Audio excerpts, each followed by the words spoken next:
ABC Listen. Podcasts, radio, news, music and more. Jack Ginnivan veers out to the right. His drop punt is there. And he does the aeroplane. He sends Ken off with one. Even Kenny has a chuckle. What is it with Jack Ginnivan and aeronautical stories featuring South Australian footy teams? Plane-related celebrations and sledging with Port, being chased through the Adelaide airport either side of Crows games. The Hawks' small forward is the fizzy subplot to a massive game in SA as Hawthorn try to send Adelaide out in straight sets in a weekend of AFL eliminators. In the NRL, we have 4 blockbusters that all feel volatile in the best possible sense. And Ange Postecoglou gave a very Ange Postecoglou press conference. That's in Soundbites. I'm Patrick Stack. This is ABC Sport Daily. Okay, quickly, before we get to the finals extravaganza, we have to note that Geelong assistant Stephen King has been named the next coach of the Melbourne Football Club. He's been close to a couple of senior jobs previously, but finally gets his shot at the big time with the D's. He will keep working for the Cats through the finals. Interestingly, the job hasn't gone to ex-Pies coach Nathan Buckley. Who said no to who will be the next story? You can get up to speed on the ABC website. Ben Cameron calls Aussie rules footy with ABC Sport. We love high-stakes footy, Ben. This is as high-stakes as it gets this weekend. Win or go home. Mothballs. We're going to start with Adelaide Hawthorn. And I want to begin with the frivolous but funny subplot of Jack Ginnivan returning to the city where he had that awkward interaction with a TV reporter earlier in the season who tried to bail him up at the airport. He had to go back through the airport, much more in interest this time around. How did it go on his return and how did he kind of diffuse the situation or exacerbate the situation depending on how you see it? Well, I'm not sure he diffused it. He sort of leant into it in typical Jack Ginnivan style, didn't he, Stacky? He was filming the journalist. He is a man who absolutely loves this theatre and returns to Adelaide. And I heard it put this week that history doesn't repeat, but it rhymes, the famous Mark Twain quote. And so much of that is true. I mean, last year, a semi-final in Adelaide, albeit that time against Port. Jack Ginnivan was the central figure, that being because he said to Sydney, I'll see you in 11 days. Then we had Hawthorn losing by the width of a goalpost. Ken Hinkley out there doing the aeroplane to Jack Ginnivan. So there's no doubt there's been words exchanged here between Hinkley and Sicily. So as Sicily is involved in carrying Bruce off the ground, Ken Hinkley has clearly been seen to be chatting to the Hawthorn players. Sicily's gone back and they've exchanged some words between the pair. So the captain of the Hawthorn Footy Club and the coach of Port Adelaide and Ken Hinkley. Again, he is the central figure this time because after their round 21 meeting, he flipped the bird, which is in vogue again in AFL. He was then doorstopped the next day at the airport. And once again, so it is, as he arrives in Adelaide getting ready for this final. I feel like this whole episode speaks to a level of stress in South Australia as the Crows seek to avoid going out in straight sets when they host the Hawks. There's always stress in week 2 when we kind of talk ourselves out of the top seeds who lost opening round of the finals. And when Brisbane hosts the Gold Coast Saturday, that is very much in play once again. They look bruised as they face little brother. Can you envisage the Lions getting past the Suns? I think it's a fascinating discussion around week 2 of the finals. So previously, we used to always say, look, we fall out of love with the qualifying final losers and in love with the elimination final winners. Only 9% of the time before the pre-finals bye that the losing qualifying finalist would go out in straight sets. That's up to 45%. And 5 of the last 8 teams have gone out in straight sets. So North Melbourne in 1983 were the last minor premiers that exited the finals in straight sets. So when you look at Brisbane and the Gold Coast Suns, the reigning premier, bizarrely, has not won a final the next year since Richmond in 2020. So for whatever reason, the reigning premier has either not made the finals or has gone out in straight sets or lost an elimination final. So I've felt all year like Brisbane's best is the best, but right now they're just beaten up. I mean, they've lost Lachie Neale. Lachie Neale pulled up too. Yeah, real sore, Corbs. Well, Lachie Neale is down at the moment on his haunches, and the trainer has come over to him, and he's not in a good way, Lachie Neale. We know that Eric Hipwood won't be there. They just feel like they are a team in decline at the wrong time of the year. A couple of other things to hit. Essendon, chief among them, Ben. Their captain considering a possible departure, Zach Merrett. He's been met by recriminations from the coach, the CEO, the vice captain. Look, I respect the honesty, but if they just kind of ensured his departure, it seems like a real communications failure. Well, this is an absolute mess, isn't it? So Tom Morris reporting last night that Zach Merrett may not attend the best and fairest. So he'll likely win his 6th Crichton medal at the Essendon Best and Fairest and likely won't be in the room. Now, I think generally when things get out, they get out because someone wants them to.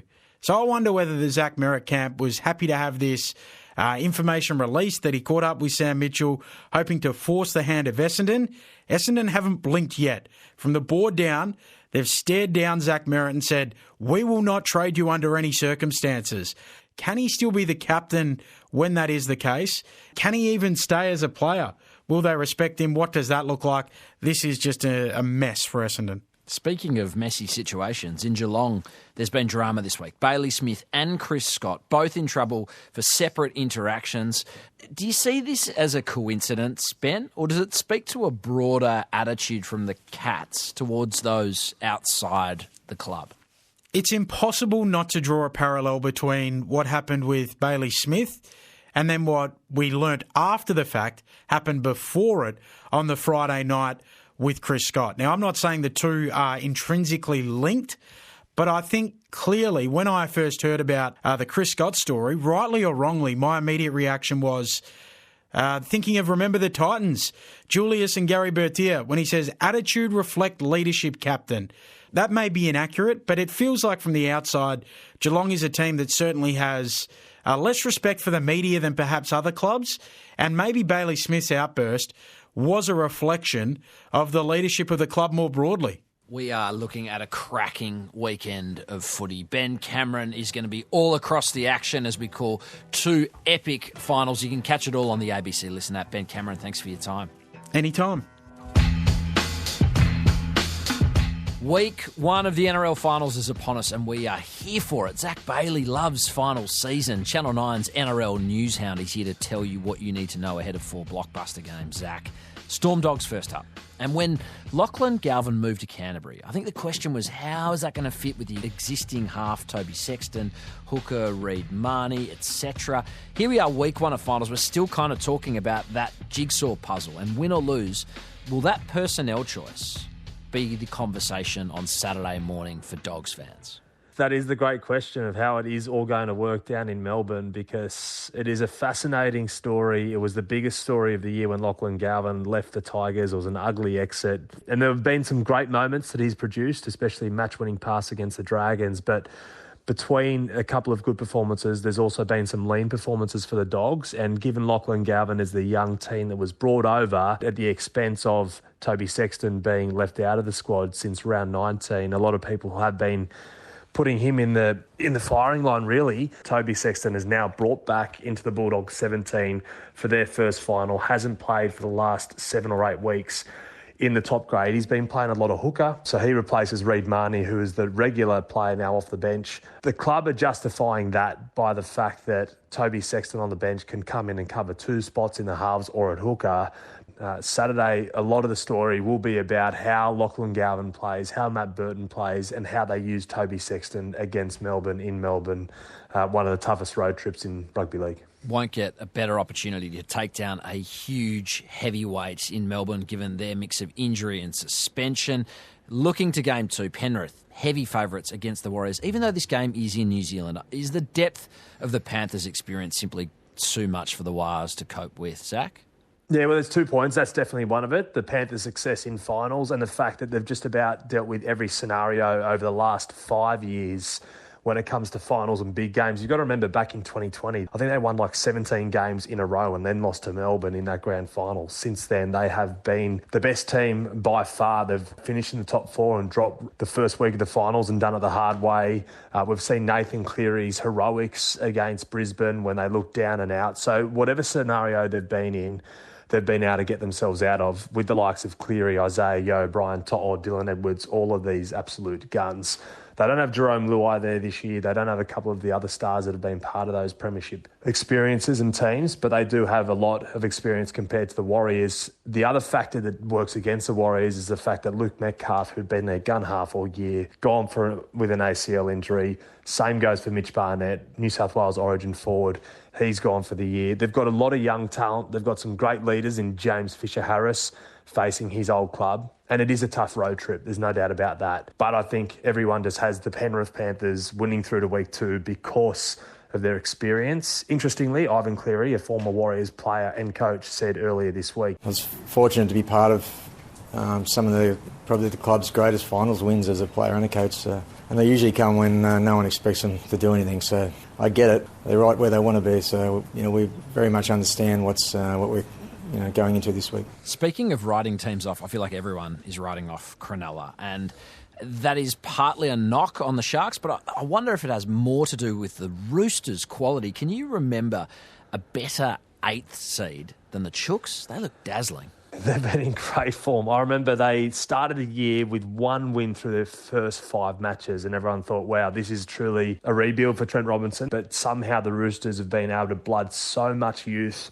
that has complemented the experienced players in the squad. You got to remember, they lost some key players: Joseph Suaalii, Joey Manu, Jared Waerea-Hargreaves, Luke Keary, Satili Tupouniua. They're absolute guns. Terrell May, that were part of the squad last year, and everyone thought, well, the Roosters are no chance in 2025.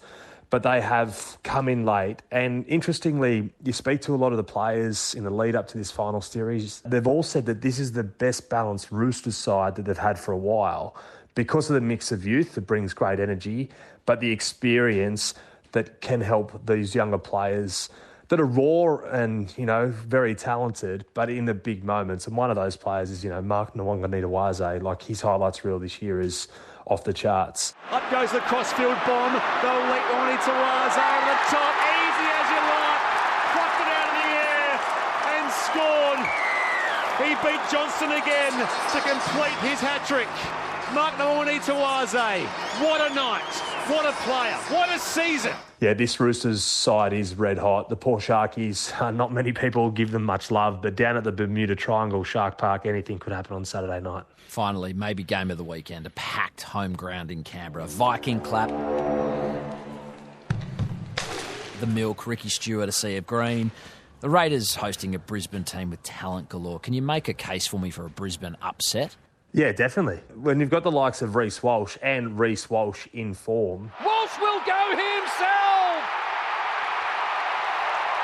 That's the sound of the cauldron rising to another Reece Walsh Broncos try. Ben Hunt in the halves, great experience there. They are missing Adam Reynolds, but I think they're just going to keep him on ice because they will have a second chance regardless.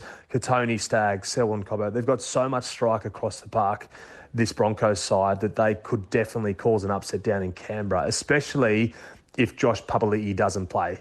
He is their forward leader. He is an inspirational figure for that side. He's only one of 3 players in the side of 4 players that have had grand final experience. He's played so many Origins. We saw what he did with Queensland Origin being recalled this year. So if he's in, it's a huge in. If he's out, it's a massive out. But Sunday afternoon, down in Canberra. I remember being there in 2019 for a prelim final against the Bunnies when the Raiders got the job done. So the Raiders, they know how big an opportunity this is to win through to a prelim final. I personally think the Raiders will be too strong. They are the great story of this year, but the Broncos have so much strike across the park, and what they did last week in Brisbane, there's no way you can write them off in this race, and especially against the Raiders on Sunday. Can't wait for this weekend of footy. Zach Bailey, thanks for your time. Bring it on.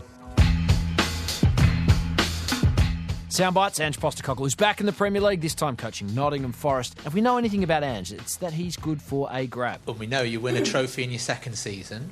I won a couple in my first as well. Celtic, I won a double in my first year, so... Going to win one in your first time? Yeah, well, of course I can, yeah. I mean, I may have to have a second year here, mate. It's good to have you back, mate. You know what else is good? The Australian women's cricket team, and they're off to another ODI World Cup. We spoke to skipper Elisa Healy before she jumped on a plane to India. It is huge. It's no secret. This will probably be my last ODI World Cup. I won't be running around in 2029 at the next one. So, Maybe. No, definitely not. So you're telling me there's a chance? I'm Patrick Stack. This is ABC Sport Daily, produced by Poppy Penny. Thanks to Jack Ginnivan's Instagram for the extra audio used in this episode. Discover more great ABC podcasts, live radio and exclusives on the ABC Listen app.